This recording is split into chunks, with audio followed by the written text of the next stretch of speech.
บายดีสวัสดีพ่อแม่พี่น้องเนาะมือนี้เนาะพี่น้องนุ่นกะอยู่บ้านคือเก่าเนาะบ่ได้ไปใส่เนาะบรรยากาศมื้อนี้ก็ค่อนข้างแบบว่าดีเลยฟ้าบดเนาะฝนบ่ตกฟ้าบ่แดดเนาะพี่ก็ถือว่าฟ้าบดครึมๆอยู่เนาะคือฝนสิตกแต่ว่าก็อยู่ก็ค่อนข้างยากเลยเนาะคันฝนสิตกก็บ่ตกจักเทื่อเนาะพี่น้องก็คือพี่น้องฮู้นำกันทันแลเนาะว่าช่วงนี้ก็คือประเทศลาวเกิดหยังขึ้นเนาะก็เกิดเหตุการณ์ที่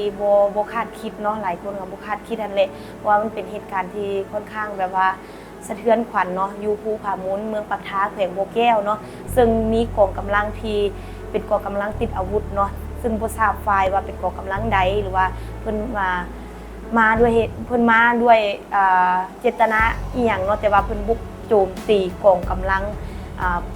ประชาชนลาวเนาะก็คือกองกำลังค่ายทหารที่แบบว่าเพิ่นประจำการอยู่ตามแถวแนวชายแดนเนาะก็เกิดเหตุการณ์ที่แบบว่าโอ้โหสุลมุนหลายมือเติบเนาะกับประมาณ 2-3 มือเนาะแต่ว่าตอนนี้คือเพิ่นก็สามารถสยบเหตุการณ์ได้แล้วเนาะซึ่งก็มีคนที่บาดเจ็บแล้วก็คนที่เสียชีวิตในเหตุการณ์ในครั้งนี้เนาะก็หลายคนก็อาจจะเห็นข่าวแล้วเพราะว่ามันก็เป็นข่าวดังที่สุดเนาะแล้วก็มันก็เลื่อนไปทางใด Facebook หรือว่า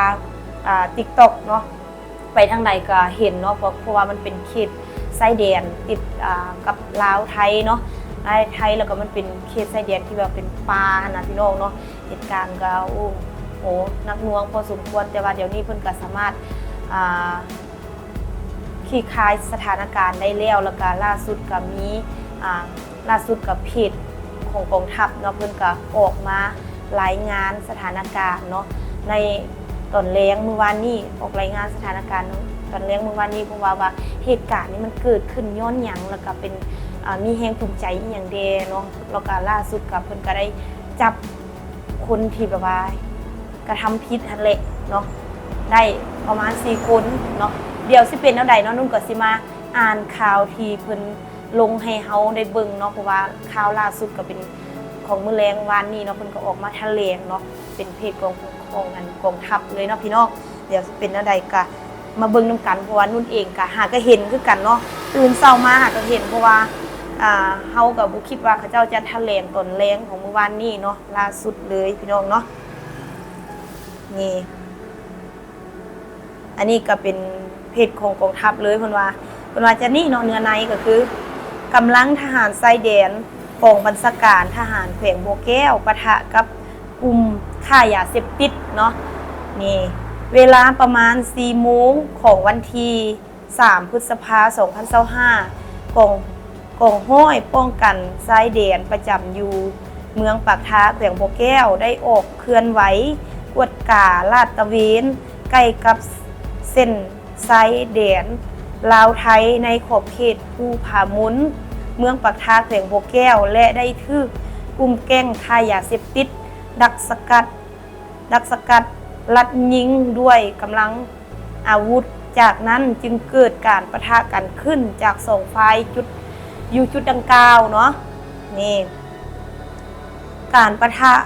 กับกลุ่มแก๊งค้ายาเสพติดครั้งนี้กำลังทหารชายแดนกองบัญชาการทหารแขวงบัวแก้วได้ประสานกับอำนาจการปกครองท้องถิ่นในขอบเขตพื้นที่เขตใกล้เคียงเนาะสามารถแก้ไขควบคุมสถานการณ์ไว้ได้และจับตัวผู้ต้องหาได้จำนวน4คนเนาะนี่และส่วนพนักงานนักพบพวกเฮาได้รับบาดเจ็บและเสียชีวิตจำนวนหนึ่งเนาะเหตุการณ์ครั้งนี้ได้ก่อให้เกิดความบ่สงบอยู่ขอบเขตเมืองปากท้าแขวงบัวแก้วและได้สร้างความแตกตื่นให้แก่ประชาชนให้แก่พ่อแม่ประชาชนเนาะบรรดาเผ่าอยู่บริเวณใกล้เคียงเนาะและในทั่วประเทศเนาะผ่านการติดตามเห็นว่ากลุ่มแก๊งนี้ได้นำใช้พื้นที่บริเวณดังกล่าวเป็นเส้นทางเคลื่อนไหวขนส่งยาเสพติดเนาะเข้าออกระหว่างสปป.ลาวและประเทศไทยซึ่งสร้างผลประโยชน์ให้แก่พวกเขาในระยะผ่านมาการกระทำของพวกเขาเป็นการกระทำที่ป่าเถื่อนและเป็นการเค ลื่อนไหวที่ผิดต่อระเบียบกฎหมายของสปป.ลาวก็คือกฎหมายระหว่างชาติอีกด้วยเนาะประมาณนี้ปัจจุบันเจ้าหน้าที่ของพวกเขาได้เป็นเจ้าการควบคุมสถานการณ์เฮ็ดให้สภาพมีความสงบและสืบต่อติดตามซอกหาหัวปูตัวการใหญ่ของขบวนการค้ายาเสพติดกลุ่มดังกล่าวเนาะเพื่อนำมาลงโทษและดำเนินคดีตามขบวนการยุติธรรมของสปป.ลาวอย่างเข้มงวดและเด็ดขาดเนาะเพิ่นก็พร้อมกันนี้จึงเรียกร้องมายังพนักงานรัฐกรทหารตำรวจและพ่อแม่ประชาชนบรรดาเขาจงรับรู้และเข้าใจในการรับมือร่วมมือกับเจ้าหน้าที่เพื่อตอบต้านการเคลื่อนไหวและทำลายกลุ่มแก๊งดังกล่าวให้ดับสูญไปขอให้ประชาชนทุกชั้นคนในสังคมจงมีสติในการบริโภคข้อมูลข่าวสารต่างๆเป็นต้นข่าวที่บ่สร้างสรรค์และบ่มีมูลความจริงจากสื่อสังคมออนไลน์ควรติดตามข่าวที่เป็นทางการจากบรรดาสื่อของกองทัพประชาชนลาวสื่อของกำลังป้องกันความสงบและสำนักงานข่าวทางการของรัฐบาลสปป.ลาวเพื่อหลีกเลี่ยงความเข้าใจผิดสร้างความแตกแยกความสามัคคีหรือเพื่อรักษาสายสัมพันธ์อันดีงามระหว่างประชาชนสองประเทศก็คือลาวและไทยที่มีมาแต่ดนนานให้มั่นคงตลอดไปเนาะเพิ่นก็เขียนประมาณนี้เนาะว่าออกมาเนาะแต่ว่าออกมาชี้แจงให้ประชาชนหรือว่าคือเฮานี่แหละผู้ที่เสพข่าวเนาะได้รับรู้นำกันว่าเหตุการณ์ในครั้งนี้เนาะบ่แม่นว่าเป็นกองกำลังทางฝ่ายใดฝ่ายหนึ่งแต่ว่าเป็นกองกำลังที่แบบว่าเป็นคนค้ายาเนาะว่าบนมดเนาะเป็นพ่อค้ายาข้อมูลข่าวสารก็จะประมาณนี้เนาะอันนี้ก็จะเป็นข้อมูลจากกองทัพที่เพิ่นได้ออกมาชี้แจงให้ประชาชนคนลาวหรือว่าคนที่บริโภคข่าวก็คือเฮานี่แหละได้รับรู้นำกันเนาะว่าเพิ่นปะทะกันในครั้งนี้จะเป็นกลุ่มกำลังติดอาวุธหรือว่าเป็นพ่อค้ายาเสพติดเนาะอาจจะบ่แม่นรายใหญ่อาจจะแม่นรายใหญ่เฮาก็บ่ฮู้คือกันแต่ว่าในครั้งนี้เนาะก็มีคนเสียชีวิตเนาะหรือว่าเป็นนายทหารถึง3คนแล้วก็คนที่รับบาดเจ็บเนาะแล้วก็หลายคนอาจจะเข้าใจผิดว่าแม่นปะทะกันด้วยเหตุการณ์อื่นหรือว่าแนวใดนะมันบ่แม่นมูลความจริงเนาะที่จริงมันเป็นกลุ่มแก๊งที่ค้ายาเสพติดที่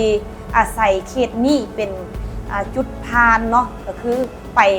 ฝั่งไทยมาฝั่งลาวก็คือคันว่าบ่มีทหารหรือว่าคนลาดตระเวนจังซี่เขาเจ้าก็จะน่าจะกระทำผิดเป็นหลายครั้งหลายคราวเนาะแล้วก็มันขัดต่อระเบียบกฎหมายอีกเพราะว่ามันเป็นสิ่งที่ผิดกฎหมายเนาะบ่เว้าผู้ใดก็น่าจะฮู้หลายคนน่าจะฮู้นำกันเพราะว่าสิ่งเสพติดนี่บ่มีผู้ใดอยากให้เข้ามาอยู่ในประเทศตัวเองดอกแล้วก็บ่มีผู้ใดอยากให้ลูกหลานตัวเองได้ติดเนาะเพราะว่าผู้ใดติดก็มันก็สร้างความลำบากให้แก่คนที่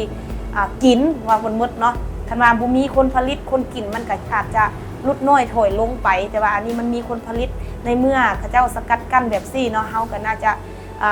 ดีใจที่มีทหารที่มีความเก่งกล้าซะมีความเก่งกล้าในการสู้รบในครั้งนี้เนาะจับกลุ่มแก๊งได้เนาะจำนวน4คนแต่ว่าเฮาก็บ่ฮู้ว่าเพิ่นสิจับนายใหญ่เพิ่นได้บ่เพราะว่าอันนี้เป็นนายใหญ่ฮู้นายน้อยหรือว่าเป็นคนรับส่งเฮาก็ยังบ่ฮู้เทื่อแต่ว่าเพิ่นก็มีอาวุธปืนเป็นสิ่งที่ผิดกฎหมายอยู่แล้วเนาะพี่น้องถือว่าคลิปวิดีโอนี้เนาะนุ่นก็ได้พาพี่น้องเนาะมาฟังมุมความจริงจากกองทัพประชาชนลาวว่าเพิ่นเว้าเพิ่นออกข่าวกันแนวใดเนาะพี่น้องถือว่านุ่นก็สิได้ปิดเพียงเท่านี้เนาะขอบใจพ่อแม่พี่น้องที่เข้ามาติดตามรับชมคลิปนี้จนจบและคอมเมนต์ให้กำลังใจนุ่นตลอดมาเนาะขอบใจขอบคุณหลายๆด้วยพี่น้องไปก่อนเด้อบ๊ายบาย